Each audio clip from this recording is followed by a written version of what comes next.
Police are looking for a killer in Summerdale. The victim, a 12-foot alligator at Alligator Alley, one of the most popular tourist stops in South Baldwin County. News 5's Debbie Williams broke this story earlier today and joins us live from Summerdale. And Debbie, the owner is very upset about this. Not only that, Roseanne, he feels violated, so much so that owner Wes Moore is now offering a $2,000 cash reward for information that would lead them to find out who did this. Feeding time at Alligator Alley. It's like giving a dog a bone. To say owner Wes Moore has a personal relationship with the over 200 alligators that live here. That's Ralph. Ralph's blind in his left eye. Excuse me, right eye. That's Shorty because he's kind of short. Would be an understatement. Hello, ladies. So when the 12-footer he called Shifty began acting differently last month, he knew something was wrong. I noticed the alligator was having some issues on the 27th, which was a Friday, and chalked it up as maybe he had eaten something. But it was much worse. Shifty had been shot. The bullet showing up on X-ray, shattering a lung and lodged in his liver. It was a slow, painful death. And making that animal suffer and die. Just the most horrible death you could possibly imagine. Moore had him for 15 years, one of the original gators that helped start the animal park back in 2004. And I know who he is. He knows who I am. So, we had, we had a relationship that most people don't have with an alligator. Yeah. This goes beyond just another alligator. For Moore, this is personal. It's not just somebody, shooting an alligator. It's somebody coming, into my home, his home, and shooting an animal that's... Sorry.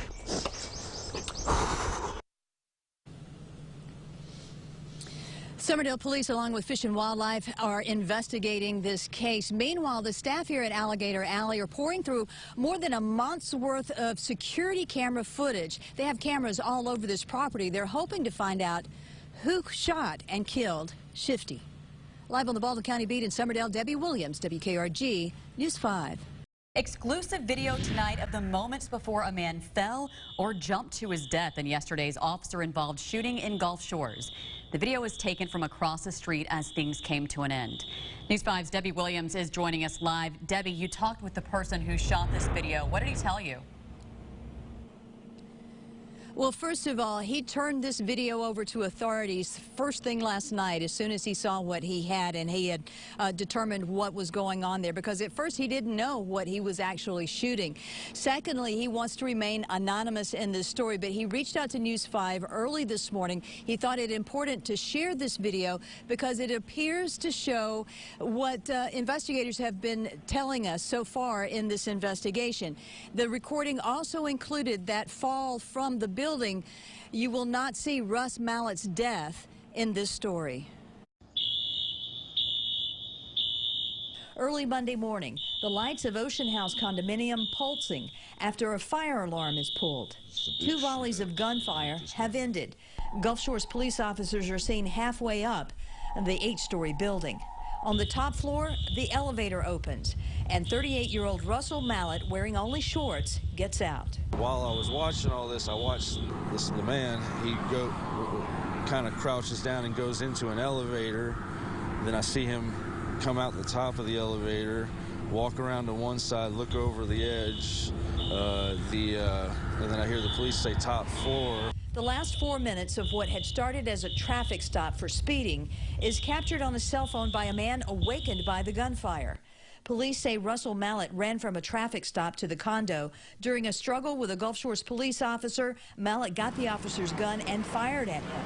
Responding officers returned fire, but it's not clear if Mallett was hit by that gunfire. He didn't seem hurt. He just seemed to be walking across the breezeway there in front of the doors, going from one side to the other. Like, it looked more like somebody looking to see what was going on. Towards the end of the video, Mallett climbs the last flight of stairs towards the roof and starts beating on the door. And then the next thing I know, I watch him walk down to the actual hand railing on that top in that top stairwell and just kind of jump over and leap head first right over the rail. It was only later that the man behind the camera found out he had met Mallett before. I feel like he just kind of ran out of options, truthfully, just by the way the way he did it. There wasn't anybody around him when he did it. At that point, the closest officer was probably like 3 floors away. Now, there was an autopsy scheduled for today. We do not have those preliminary results at this time. We do expect an update, a briefing tomorrow on the investigation. Meanwhile, 3 Gulf Shores police officers remain on administrative leave while there is an internal investigation going on into this shooting. Live on the Baldwin County beat, Debbie Williams, WKRG News 5. Developing news. We now know 2 people were shot last night in Daphne. 1 person seriously injured, but police are still not saying what sparked the gunfire. News 5's Debbie Williams is live in Baldwin County. And Debbie, it seems like there are a lot of questions about this investigation. This is an active investigation, Devin. Police still trying to put those pieces together. The one thing that we do know, if not for the actions of a Good Samaritan, this could have been a much different story. A peaceful night in Daphne shattered by gunfire, police lights, and a man in his 20s begging for help. He was in the car and then he kind of fell out. And when he fell out, he was screaming, you know, help me, I've been shot. Jared Simmons answered that call for help. He said that someone came up and just started firing, took his phone, and, you know, it broke his arm, and he had a couple of shots in the abdomen. Police say he was shot multiple times, airlifted to University Hospital, but he wasn't the only one shot. Daphne police releasing the surveillance video from Thomas Hospital of an Acura TL pulling up, a tall white man getting out of the back seat holding his arm. Police say he was shot in the same incident off Park Drive, and they are really interested in finding and talking to the driver of that car about this incident. I've never seen anyone shot anything like that, so it was really shocking to me. As for Simmons, he's been thinking about what happened all day. He was really upset. He wanted to talk to his dad. I guess he thought, you know, he was going to die, so that's probably the last person he wanted to talk to. And then police gave him the news he'd been waiting to hear. And they said he was going to be all right, so I've been thinking about him all day. I, you know, wanted to be all right. Now, Daphne police have not released the names of anybody involved in this. Now, they are very interested in finding that car. It has some very distinctive body damage, and they're hoping if you recognize it that you will give them a call. Live on the Baldwin County beat, Debbie Williams, WKRG News 5. A Somerdale man is counting his blessings tonight after wrecking his tractor in a pond. The tractor immediately began sinking, leaving Jason Dixon with no place to go. News 5's Debbie Williams talked to him shortly after he made it to dry land. Well, take a look at this. This is a tractor that is slowly sinking into the pond here in Somerdale. That was not where you wanted to be if you were the driver. 73-year-old Jack Dixon. Yeah, I thought it was a bad situation. I'm not crazy. For about half an hour, Dixon was stuck inside the cab of that tractor and waiting for help. Boys at the oven, yes, ma'am. And I was about to croak in there, and the lady from 911 called me and kept talking to me. He had just come out to his cabin off Lassiter Road to feed his fish. He looked over at that island and thought he'd do a little bush hogging. When I got in, I missed my little road. And what it did, it started sucking it down, and I couldn't do nothing with it.